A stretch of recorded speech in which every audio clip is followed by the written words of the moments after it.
Bonjour, bienvenue en Transparence, le magazine de la rédaction qui parle de l'actualité et qui donne la parole à ceux qui font l'actualité. Notre invité ce midi, c'est Victor Toutougouro, le président de l'UPM, l'Union progressiste en Mélanésie. Victor Toutougouro, bonjour. Bonjour. Merci d'avoir répondu à notre invitation après le congrès de l'UPM qui était réuni les 9, 10 et 11 novembre à Poum pour revenir sur le bilan de ce congrès, sur le positionnement de l'UPM et plus globalement, bien sûr, sur la situation de la Nouvelle-Calédonie. Avec un mot peut-être d'abord sur votre parti. L'UPM, c'est un parti relativement discret. Combien êtes-vous? Combien de comités locaux? Depuis quand existe l'UPM?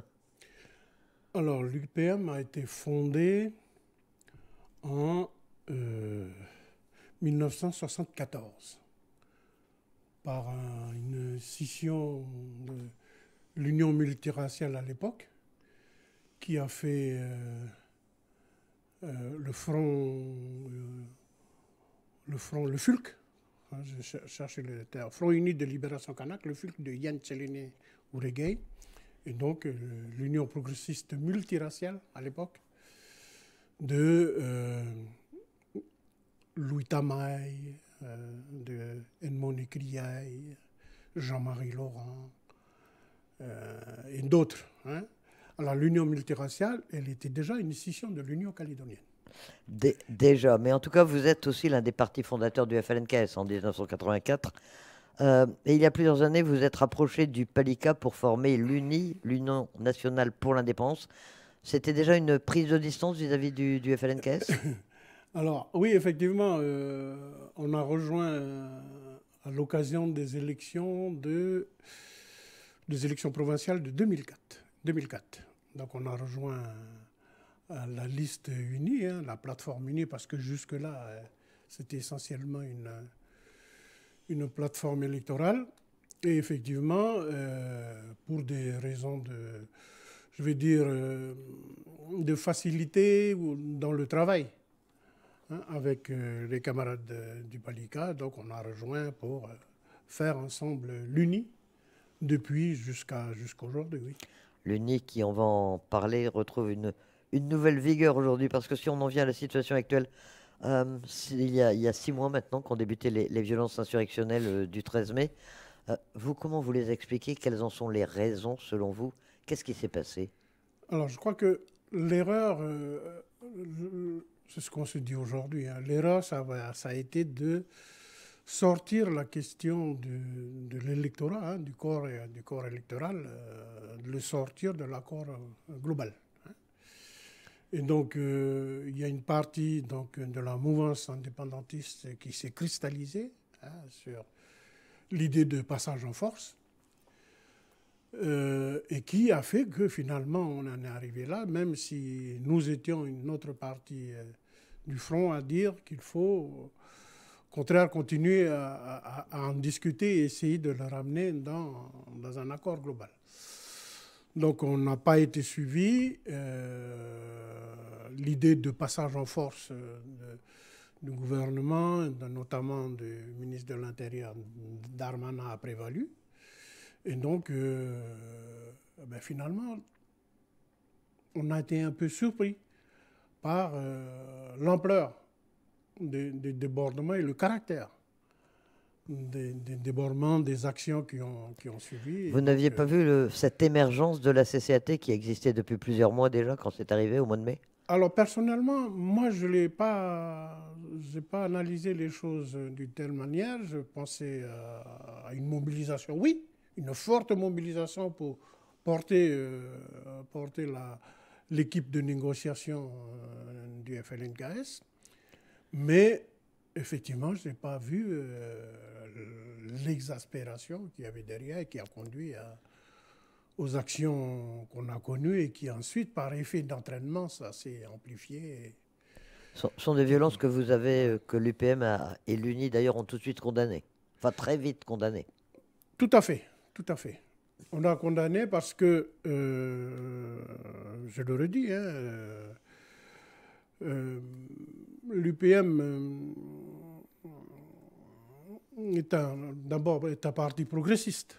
Hein.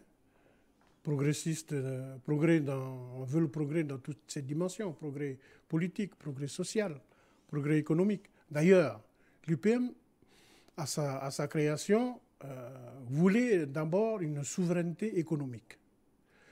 Parce que le slogan de l'époque, l'idée de l'époque, c'était de dire qu'il n'y a pas de souveraineté politique sans souveraineté économique.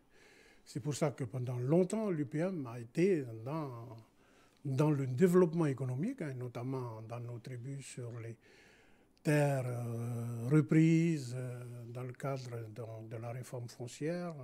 Beaucoup de projets ont été accompagnés ou promus dans le cadre donc, de l'élevage, de l'agriculture, etc., etc. Et donc, oui, le progrès, mais aussi, on a redit par exemple à notre congrès que nous voulons avant tout un pays démocratique. Un pays démocratique qui fait du droit à la différence, le droit à la diversité, un principe qui veut qu'il soit appliqué, hein, avec le principe de la liberté de conscience, de la liberté de religion, liberté, la laïcité. Mais nous disons aussi qu'il faut continuer à les dire. Il faut continuer à rappeler toutes ces valeurs, parce que ce sont des valeurs qui fondent une société. Hein, et aujourd'hui, les jeunes générations n'ont pas toujours. Hein, ils ne voient que ce qu'ils voient là, ils ne mesurent pas les conséquences ou ne font pas le retour esprit en arrière quand ils disent, par exemple, ben, rien n'a été fait depuis la provincialisation. C'est l'une des raisons qui sont invoquées pour expliquer ces émeutes, de dire qu'on n'a rien fait depuis la signature des accords de Nouméa, notamment. Vous pensez, vous défendez ces accords de Nouméa, vous estimez qu'il y a des choses qui ont été faites ou depuis les accords de Matignon, qu'il y a un certain nombre d'évolutions notables qui ont eu lieu? Alors, il faudrait que les gens qui portent ce discours disent en quoi rien n'a été fait. Qu'est-ce qu'ils mettent dans le rien? Parce que le rééquilibrage a été entamé, même si aujourd'hui on considère qu'on n'est pas allé au bout de l'idée de rééquilibrage, mais beaucoup de choses ont été faites. Province Nord, il n'y avait qu'un seul lycée. On en a 3 aujourd'hui. De collèges, il n'y en avait qu'une ou un ou 2 collèges. Mais on a pratiquement dans toute la province Nord aujourd'hui. Pareil pour l'électricité, pareil pour la santé. La santé, dans chaque commune aujourd'hui, on a des centres médicaux sociaux, hein, les CMS, etc., etc. Les routes ont été faites, ils ont la qualité qu'ils ont aujourd'hui, oui, mais à l'époque, il n'y avait pas. Et donc, beaucoup de choses ont été faites, beaucoup d'infrastructures ont été faites, beaucoup en matière de développement, en matière de mines. Et donc, oui, mais c'est peut-être pas assez. Mais on est sur une période de 30, 40 ans par rapport à l'idée ben, ils disent depuis la colonisation, rien n'a été fait. Oui, mais ce qu'on a fait là, c'est pratiquement en 30 ans. Et donc, il faut du temps. Il faut du temps pour faire du développement. Et donc, je disais que toutes les valeurs que j'ai indiquées tout à l'heure, les valeurs, c'était indiqué dans le projet que le FLNKS a porté en 2018 et qui a enregistré la validation donc des 43% de la population. On estime qu'à ce moment-là, ben, ce projet-là, il a été validé. Et dans ce projet, il y avait toutes ces valeurs. Ben, avec les événements depuis le 13 mai, ben, tout ça a été jeté aux orties, comme on dit. Et donc, c'est pour ça qu'on réclame, c'est pour cela qu'on dit qu'il faut une clarification. Parce qu'on a apporté un certain nombre de valeurs et ben, depuis le 13 mai, ça a été tout cassé. On a fait le contraire de ce qui était dit dans ce projet politique porté par le FLNKS. Alors, il y a eu plusieurs étapes au sein du FLNKS depuis le 13 mai. Il y a eu d'abord en juin le congrès qui devait se réunir à Netchaout, qui a dû être reporté. Il y a eu ensuite le congrès de Koumak à la fin du mois d'août. Vous avez décidé, comme le Palika, de ne pas y participer. Pourquoi? Vous aviez déjà le sentiment que ça n'allait plus, que les choses n'étaient pas claires au sein du FLNKS? Parce que, effectivement, nous avons demandé à ce qu'il y ait cette clarification depuis des années et des années. Hein, depuis, je vais dire, depuis la création du FLNKS jusqu'au congrès de Pagou, UPM, membre fondateur, a toujours été d'accord, a toujours été partie prenante dans les décisions prises en congrès par le FLNKS. C'est simplement ce congrès de Pagou pour lequel on n'était pas d'accord parce que nous avons estimé que le FLNKS, à ce moment-là, depuis le 13 mai, a tourné le dos à la poignée de main historique entre Jean-Marie Tjibaou et Jacques Lafleur. Parce que, qu'est-ce qu'elle veut dire, la poignée de main? La poignée de main, elle veut dire, moi, je te reconnais. Je te reconnais, toi, dans tout ce que tu es, dans tout ce que tu représentes. Hein, les uns les autres. On se reconnaît et on accepte de construire ensemble dans le dialogue. Et ça n'a pas été le cas. Depuis le 13 mai, on a tourné le dos à cette poignée de main. Et donc, à la solution négociée que le FLNKS a préconisée jusque-là, on est venu pour ainsi dire, à des rapports de force. Pourquoi cette transmission ne s'est pas faite? Quel est le problème? Il est d'ordre coutumier, c'est dans les familles, c'est dans l'enseignement. Pourquoi il y a eu cette rupture avec ce que vous dites être les valeurs qu'a défendu le FLNKS pendant des années? Peut-être un peu de tout ça. Peut-être un peu de tout ça. Il y a le fait aussi que peut-être nous, les dirigeants politiques, les responsables politiques, on n'a pas assez fait d'information, hein, ou de formation politique auprès des jeunes. Parce que quand on regarde finalement, c'est sur Nouméa, sur la grande banlieue que des choses se sont passées, très peu en province nord et en province des îles, même si épisodiquement il y a des petites poussées. Mais oui, il y a probablement des responsabilités à trouver dans le format politique, mais aussi dans les choses coutumières, parce que les jeunes, enfin les familles viennent se nommer pour des nécessités de travail, mais aussi d'habitat, etc., etc. Et donc, les jeunes vivent en fait hors des tribus et un peu, je ne trouve pas le mot pour dire que les liens avec la coutume sont un peu rompus, quoi. Donc, c'est probablement un amalgame de tout ça. Les 3 référendums en 4 ans aussi ont peut-être contribué à durcir les positions des uns et des autres et donc à aboutir à ça? Beaucoup d'invectives, hein, ont été produites, je dis ça comme ça, pendant les 3 référendums, 2018, jusqu'en 2021. Donc beaucoup d'invectives et on est resté sur les invectives. Personne n'a fait le premier pas pour essayer donc d'apaiser les choses. Et c'est peut-être le moment ou jamais. Alors, où en est le FLNKS aujourd'hui? Vous demandez une clarification, mais il existe encore, il n'existe plus avec le départ de 2 composantes importantes comme le PALICA et l'UPM, ou est-ce qu'il a encore une légitimité, une raison d'être? Alors, le FLNKS, je le dis, même si ça ne fait pas l'unanimité, le FLNKS, c'est un outil. Parce que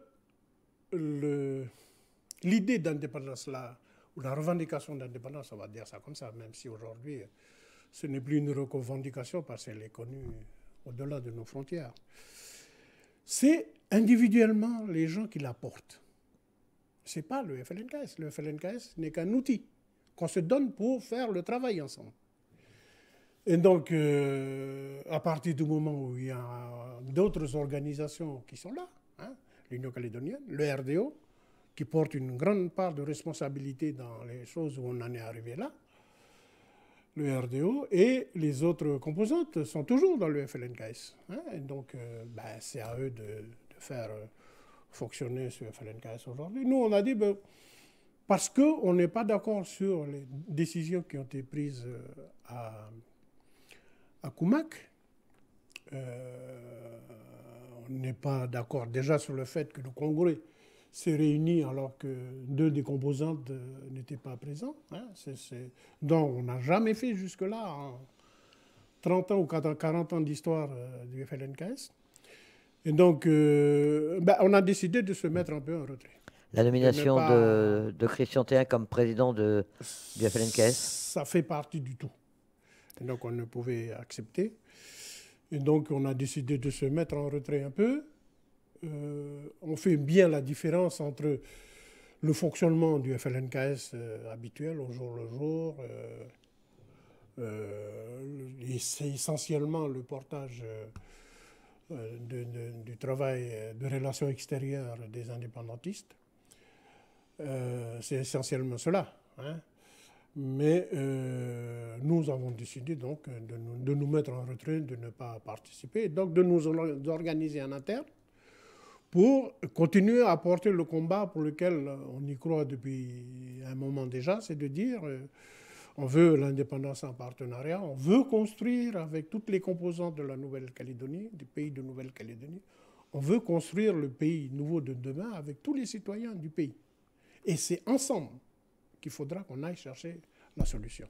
Donc c'est sur cette ligne-là que l'on est aujourd'hui, qui n'est pas partagée assurément au sein du FLNKS, et donc qui est partagée par contre au sein de l'UNI. Il y a l'Union calédonienne qui réunit son 55e congrès actuellement. Le discours d'ouverture est prévu d'ici une petite demi-heure. Vous allez suivre de près ce qui va se passer. Ça peut éventuellement changer l'ordre des choses. Est-ce que vous pensez qu'au sein même de l'Union calédonienne, il peut y avoir une reprise en main, un changement de ligne par rapport à ce qu'on a vu ces derniers mois? L'Union calédonienne reste le gros parti du mouvement indépendantiste. Ça reste le parti pour lequel on est obligé de suivre, parce que suivant les décisions qui seront prises au sortir de ce congrès, forcément, ils donneront un peu le tempo de la ligne politique que le mouvement indépendantiste déjà et le FLNKS déjà aussi va suivre. Comme je disais tout à l'heure, on fait bien la différence entre le fonctionnement du front et la partie négociation politique. Et donc, oui, on va, de toute manière, il y aura toujours des relations.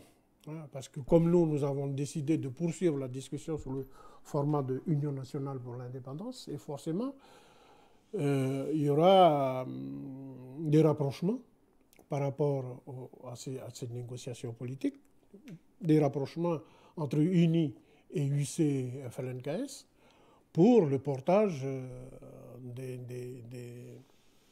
l'accord à trouver. Justement, est-ce que vous envisagez une reprise des discussions sur l'avenir institutionnel?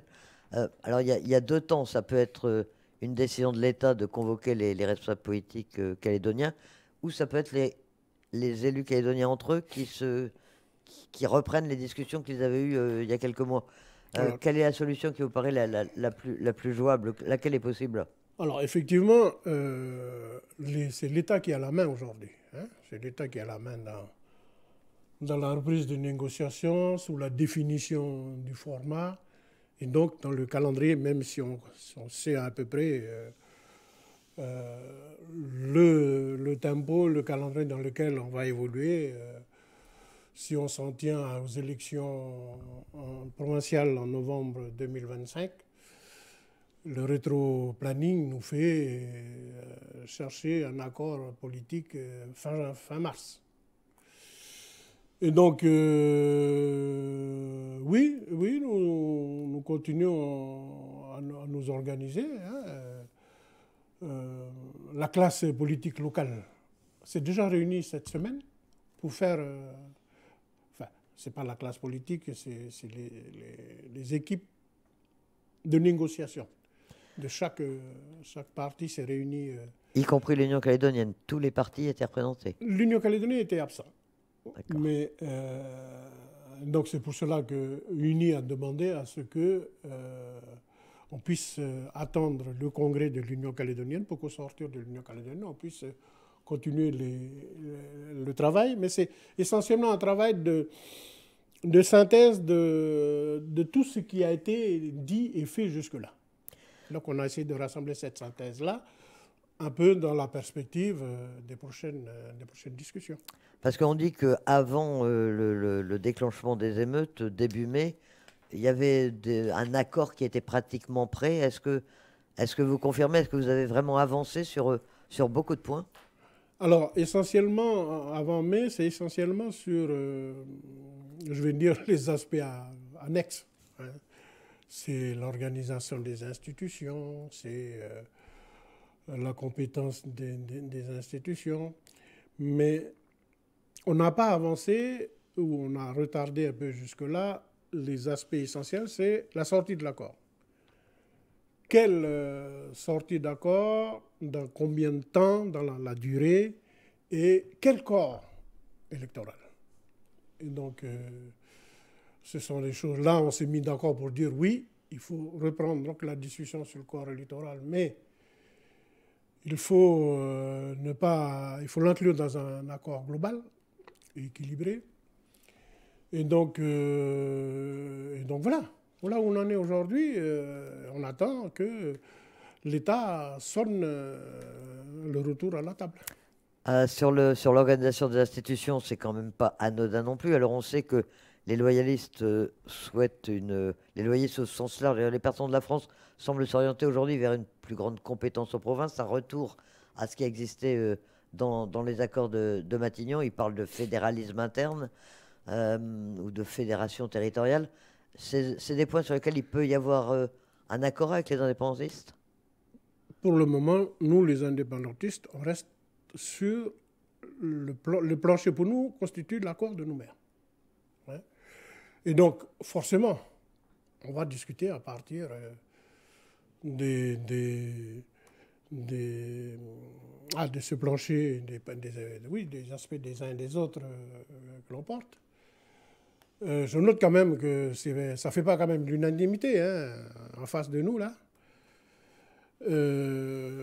Mais ça pourrait être... Alors, moi, je vous ai expliqué tout à l'heure que l'UPM a été créé aussi sur l'idée de souveraineté économique. Je l'ai dit à plusieurs reprises. Nous, la Nouvelle-Calédonie aujourd'hui, elle est plus dépendante que jamais. Nous sommes, nous, porteurs de la souveraineté en partenariat avec notre puissance de tutelle. Est-ce qu'on peut mettre à profit d'ici, ou bien, peut-être pas mettre à profit, mais lancer l'idée qu'il faut profiter qu'on a la puissance de tutelle qui est avec nous, qui veut nous aider, qui veut bien faire en sorte que la Nouvelle-Calédonie se remette en marche avant. Est-ce qu'on peut, ensemble, mettre en œuvre des programmes qui nous permettent d'être moins dépendants? Moins dépendants, c'est, par exemple, on parle beaucoup de souveraineté alimentaire. Bon, ça c'est un débat qui fait justement débat depuis un certain nombre d'années, qu'on n'est toujours pas arrivé là-bas. Mais sur le plan énergétique, par exemple, est-ce qu'on peut s'organiser avec les aides que la France peut nous apporter, notre puissance de tutelle, avec l'Europe, pour qu'on soit moins dépendant des importations pour le pétrole, etc. Et donc, ça veut dire qu'il peut s'organiser pour créer les conditions de l'énergie renouvelable ici. Hein. C'est l'hydraulique, c'est le solaire, c'est l'éolien, etc., etc. Mais pareil dans tous les secteurs de la vie comme ça. Et ça pourrait faire partie de l'accord également? Ça pourrait faire partie de l'accord, mais ça pourrait faire aussi partie des choses que l'on porte nous-mêmes. Nous-mêmes, parce que je vois en face nos copains adversaires disent la même chose. Les loyalistes et les rassemblements disent la même chose, qu'on est devenu trop dépendant de l'État. Archi dépendant de l'État, il faut peut-être s'organiser pour qu'on soit moins dépendant. Et ça va prendre du temps. Oui, effectivement. Alors, parmi les points durs que Gérald Darmanin, lui, avait mis sur la table, il y avait le corps électoral, bien sûr. Dieu sait si on en a parlé. Et puis, il y avait l'autodétermination.